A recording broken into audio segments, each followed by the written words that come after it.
Vous suivez le plateau télé d'ABF TV, Abidjan Border Forum, le troisième jour et le dernier jour, jour de clôture. Nous venons de procéder avec Monsieur le ministre de l'Intérieur et de la Sécurité, représentant le Premier ministre. Nous venons de procéder à la clôture de ces 3 jours. Je suis avec Monsieur le ministre et je vais lui poser quand même des questions sur les sentiments qu'il a eus durant ces quelques jours et puis le regard qu'il porte sur l'avenir de la gestion, la gouvernance des frontières dans notre pays et peut-être sur l'ensemble du continent. Monsieur le ministre, bonsoir. Bonsoir. Vous avez été présent avec nous et à l'ouverture, vous êtes présent à la clôture, vous avez vos représentants qui ont été là durant ces 3 jours. Quels sont les sentiments que vous avez après ces 3 jours d'ABF 2024? Écoutez, merci de l'occasion que vous me donnez d'exprimer d'abord ma reconnaissance à son Excellence, Monsieur le Président de la République, qui a bien voulu m'autoriser à représenter Monsieur le Premier ministre, qui est non seulement président de la Commission nationale des frontières, mais qui était donc le président de cette importante rencontre qui a vu arriver sur notre sol d'importantes personnalités dans le cadre de ce forum dénommé Abidjan Border Forum édition 2024.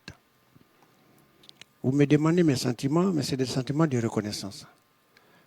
D'abord à l'Union africaine, qui, encore une fois, donne l'occasion au monde entier d'exprimer sa confiance en la Côte d'Ivoire.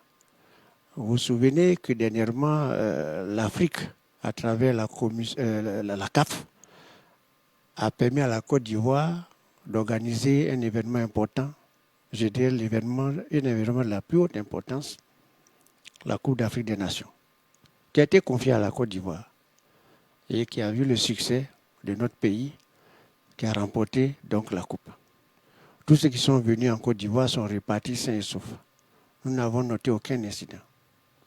Aujourd'hui, l'Union africaine a décidé de co-organiser ce forum avec la Côte d'Ivoire à Abidjan. C'est donc le signe de la reconnaissance et de la grande confiance que l'Afrique fait en la Côte d'Ivoire. Ça ne peut qu'appeler des sentiments de reconnaissance. C'est pourquoi je voudrais, après ces mots de reconnaissance, exprimer toute la fierté du gouvernement ivoirien à pouvoir contribuer à faire évoluer les questions de gestion des frontières. Questions éminemment sensibles, avec tout l'environnement que cela implique, à savoir ne serait-ce que les flux migratoires, ne serait-ce que les cohabitations sur les zones frontalières.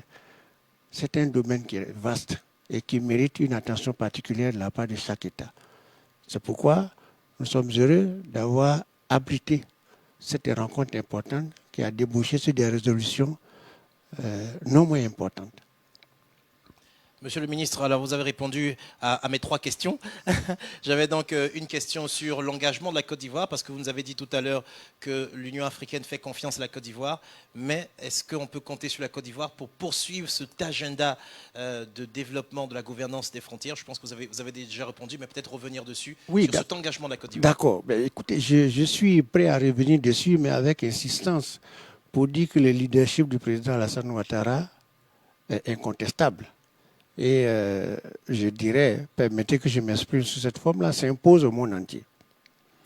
C'est pourquoi la suite de la rencontre d'aujourd'hui, pour moi, ne souffre d'aucune inquiétude, d'aucun doute quant à la poursuite des efforts qui ont été faits par le gouvernement pour que les espaces frontaliers soient des espaces de paix, des espaces de sécurité, des espaces de vivre ensemble, comme le prône le président de la République.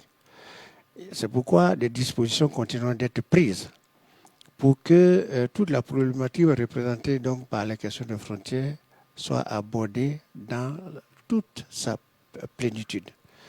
Je peux vous donner l'assurance que des orientations claires seront données, mais qui s'appuieront sur les recommandations qui ont été faites à l'occasion de ce forum, qui sont des recommandations très justes, avec des perspectives très claires, et qui feront dans la vision de l'Union africaine que l'Afrique soit une, bien sûr, mais surtout que les frontières héritées de la colonisation soient regardées sous un autre angle.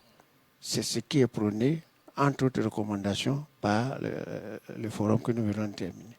Et je rappelle que le président de la République ivoirienne, le chef de l'État, est le champion de l'agenda 2063, un agenda qui prône une Afrique unie. Et c'est donc à juste titre lorsque nous entendons Monsieur le ministre dire que nous allons porter cet engagement jusqu'au-delà des frontières nationales. Monsieur le ministre, merci. Si vous avez un dernier mot, on va vous écouter. Alors, justement, ce sont des mots, encore une fois, non seulement de reconnaissance, mais surtout de remerciement. Remerciement à tous ceux qui ont contribué à faire de cette rencontre une si importante rencontre avec des résolutions claires, avec des résolutions fermes qui traduisent l'engagement de tous à faire en sorte que les frontières ne soient plus un problème, mais surtout qu'elles soient un atout. Mais permettez que je félicite les acteurs, à commencer par, pour moi, l'acteur opérationnel ivoirien, qui est le secrétaire exécutif de la Commission nationale des frontières. Vous me direz qu'il est soutenu par le gouvernement, oui, mais sa personnalité, la qualité des choix qu'il fait, la politique opérationnelle qui mène à la tête de cette structure permet aujourd'hui à la Côte d'Ivoire d'être bien vue et soutenue par l'Union africaine.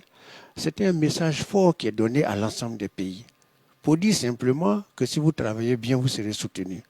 Ceux qui sont venus à Abidjan aujourd'hui et qui repartiront, ils auront en tête qu'à Abidjan, nous savons bien faire les choses. En Côte d'Ivoire, nous faisons de grandes choses. Bravo, félicitations au secrétaire exécutif et à l'ensemble de ses collaborateurs. Bien évidemment, nous remercions le Premier ministre, qui est le président de la Commission nationale des frontières de Côte d'Ivoire. Évidemment, nos reconnaissances vont à l'endroit du président de la République, qui ne lésine sur aucun moyen pour nous garantir de son soutien à chaque fois que de besoin. Vous aussi, bien évidemment, je ne vais pas vous oublier, vous nous donnez l'occasion de nous exprimer sur des questions aussi sensibles que la gestion des frontières. Vous, les médias, votre travail, nous l'apprécions et nous continuons toujours de l'apprécier. C'est vous qui portez notre voix. Je voudrais à votre tour aussi vous dire merci.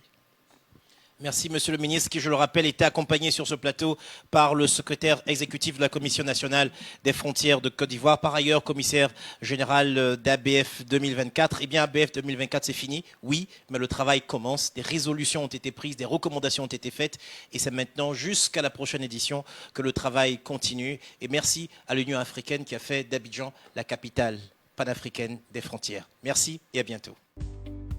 Abidjan Border Forum, votre rendez-vous panafricain des acteurs frontaliers. C'est du 23 au 25 octobre 2024 au Parc des Expositions d'Abidjan. Prenez part à cette deuxième édition co-organisée par l'Union africaine et l'État de Côte d'Ivoire à travers la CNFCI autour du thème Frontières vertes entre ressources naturelles partagées et défis de sécurité.